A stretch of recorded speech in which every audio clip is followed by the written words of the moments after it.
Welcome back to episode 3 of the Physics Podcast. Today, we're going to be taking the podcast to a little bit more different route than these past 2 episodes. We want to talk about more physics in general, keep it refocused after we talked a little bit about biology last time. And so, little drum roll, our special guest for this episode will be Mr. Marshall. Hold on, jazz hands. Hello! Hello. All right. Well, Start. we'll talk about 2 things in this episode, Mr. Marshall. The first one is going to be outer space, Okay. and then the second one is going to be what physics looks like in college and beyond. Okay. So let's start with Make sure outer to stay in the space. frame. Yeah. Do you believe that aliens exist? That's a great question to start. That is a very good question, and I will pose a question back to you. Oh, When you say Don't worry. alien, what exactly do you mean? In what sense? Is this A life anything- form existing independent of those on Earth. yes? I think almost definitely, and especially if we're talking about simple life, single cellular life, without a shadow of a doubt. I wouldn't be surprised within our own solar system if there are examples of simple You life think within with the solar system. Well, I think, or do you mean like just simply like small bacteria counting as an alien? Yes, I'm this saying if we're case. just talking about biology in general. Mhm. I wouldn't be surprised if within our own solar system, if there are multiple instances of it originating independently. Now, if we're talking about, like, when you say aliens, intelligent aliens, civilizations that could be spacefaring and communicate, I think they're probably exceptionally more rare. And there's actually a whole idea behind this called the Fermi paradox, which Right. the idea of the Fermi paradox is, in science we assume that we're not particularly unique or special, right? But if that is the case, where are the aliens, right? Because we look out into the heavens and we don't monitor see all, frequencies of the EM spectrum, but we don't seem to have any definitive evidence of there being anything else out there. So what do you think the reason is for that? What is my solution to the Fermi Yeah. paradox? What, just your own personal thoughts. Yes. Well, I will say I agree with the assumption that we are likely not unique. So I do believe there are probably other intelligent civilizations that would be comparable to our own. I think what the most likely explanation is that those civilizations are probably pretty rare. Now, of course, when we're talking about numbers in cosmology, right, if it were one per galaxy, one intelligent civilization per galaxy, that's still billions throughout the cosmos. Sure. But you consider the average distances between things like galaxies, right? And knowing, right, the speed of light is our universal speed limit, we can't communicate any faster than that. Right, and also wouldn't the light that we're perceiving from those galaxies is from millions of years ago, right? Yeah. Exactly. I mean, so So- think about the human race, right? If an alien were watching, the EM spectrum for evidence of our existence, we haven't begun broadcasting anything into space until, the 1920s, 30s? Mhm. So prior to that, there would be no evidence of our existence. So you're anything saying- beyond, say, 100 light year bubble around the Earth would be undetectable. Interesting. So, Very we've only been detectable for such a small sliver of time. What I think it is that the average distance between any 2 intelligent civilizations are probably so vast that by the time it would take to receive a signal and send one back, that's probably longer than the time scale which civilizations exist for before they go extinct. Interesting. That's my hypothesis. Do you think one day, eventually, we will somehow figure out a way to find any other intelligent life out there somewhere? Well, I think if we were to conceivably find another intelligent civilization, I think there has to be one close to us. And that really is the question, is how common is such a thing? And I think the fact that we don't see any evidence of that suggests probably not that common. Interesting. And there's this other idea of what's called the great filter, which is this idea of, okay, well, if life maybe is easy to get started, simple life, where is the hurdle, the roadblock that is between simple life and intelligence? Is it that maybe life in general is very exceptionally rare, even single cell life, so that is the great filter, but once you have single cell Or life, is it maybe it's the natural progression that it will develop more and more complexly. Or is the big jump from single cell to multicellular organism? Is it just to big fauna to intelligent fauna? You can look back the history of the Earth, right? And you can say, well, if the asteroid didn't happen to come and wipe the dinosaurs out, mammals wouldn't have been able to take over, and humans probably wouldn't have evolved and developed. And so it hinges on one random event happening that human civilization comes along. And so yeah, it's an interesting question. Have you seen the movie Project Hail Mary? I have seen the movie Project Hail Mary. Have you read the book? I have not read the book. I want to read the book. My friend should read the book. My friend Isaac, have you read it? My friend Isaac, he's read the book, and I think he's on his 6th rewatch of Project Hail Mary. Oh, wow. It's still in theaters. He's a super fan. Super fan. In the book, it goes into detail about the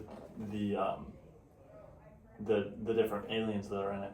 And what's interesting is that they're all in the book. It states that they're all related from the same source.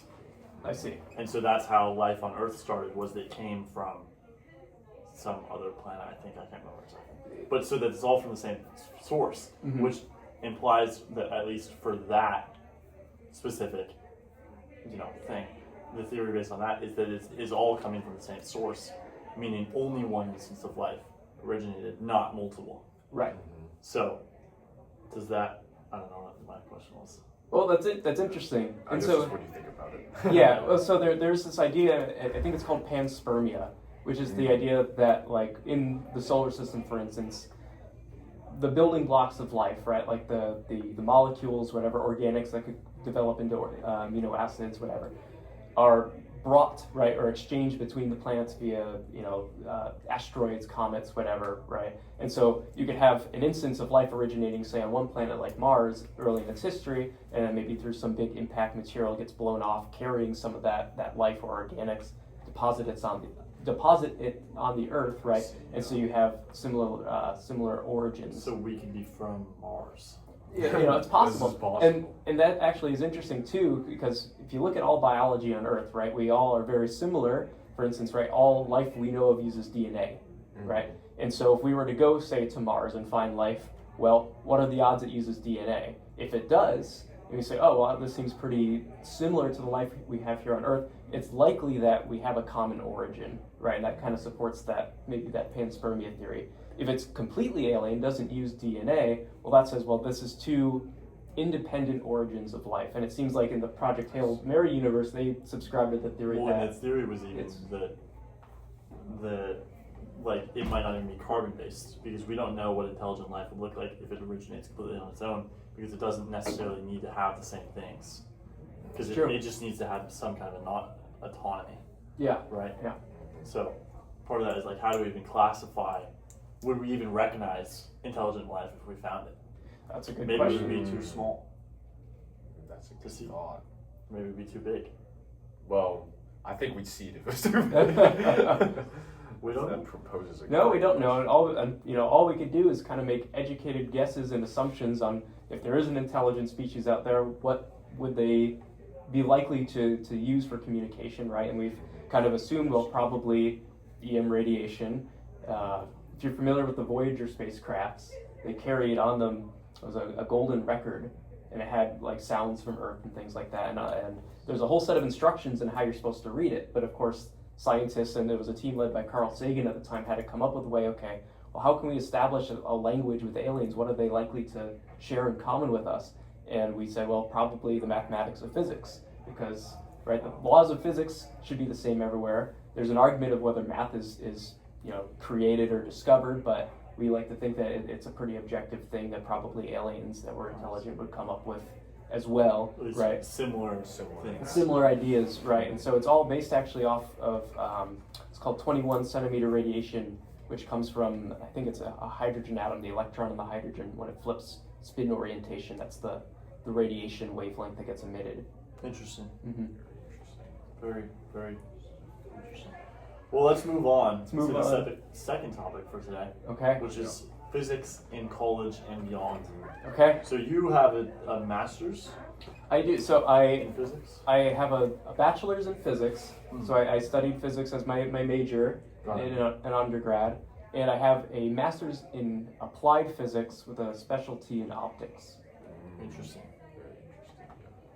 So, I guess now that you've taught a little bit of our IB curriculum, how would you say that our IB curriculum kind of compares to what physics is like in college? Sure. Yeah, well, I will say I was surprised at the level of detail and rigor you go into in IB, because it is comparable to what you'll do in college.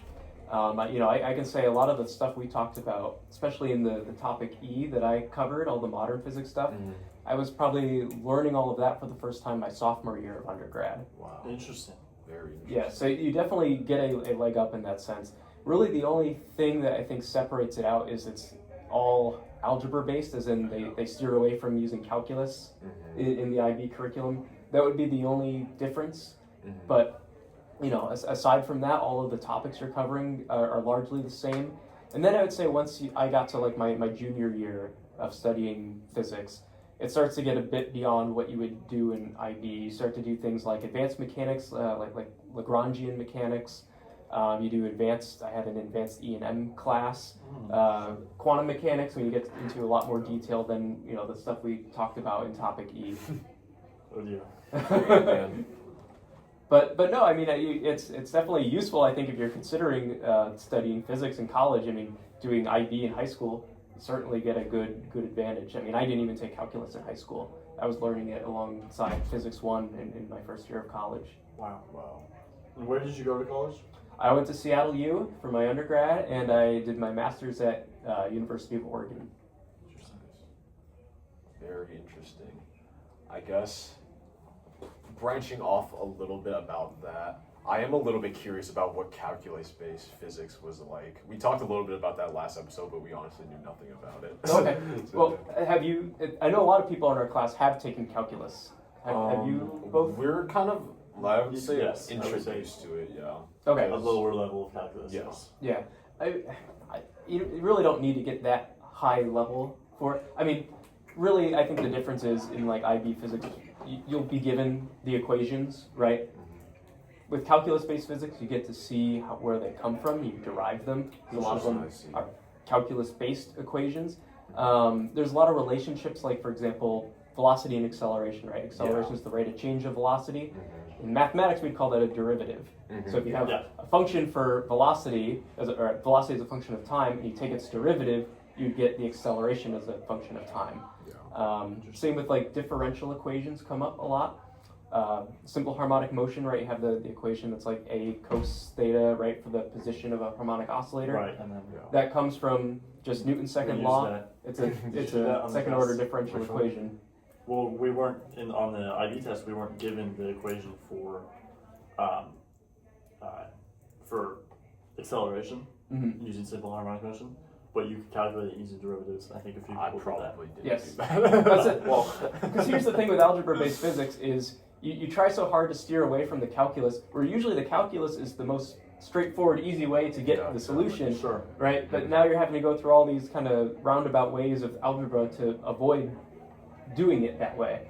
So in terms of like how hard is it compared to algebra-based physics, I would argue it's actually easier. Wow. It's just you have to be familiar with the calculus concepts. But once you are, it makes But it it's easy. not even too complicated of concepts, huh? It's just simple. I mean, calculus was literally invented, right, for the purpose of doing physics. Right. Yeah. Wow. I actually didn't know that. By Leibniz and Newton, they independently came up with it. It's quite interesting. It is very interesting. Well, 13 minutes. I think that will conclude this episode of the Physics Podcast. That was very eye-opening for me, at least. I learned a lot of new things here. I think it was, yes. Great guest to have out here. Mr. Marshall, thank you for coming. Oh, thank you for having me on the show. This was great fun. And, yeah, we don't have an outro quite yet, so... We'll cut this in post. Thank you. Yeah, I was going to say, we'll cut this in post. Thank you for listening. Yeah. Join us on the next episode. Yes. All right. Physics, yeah, physics got motion, yo, physics. Yeah, physics got motion, yo, physics.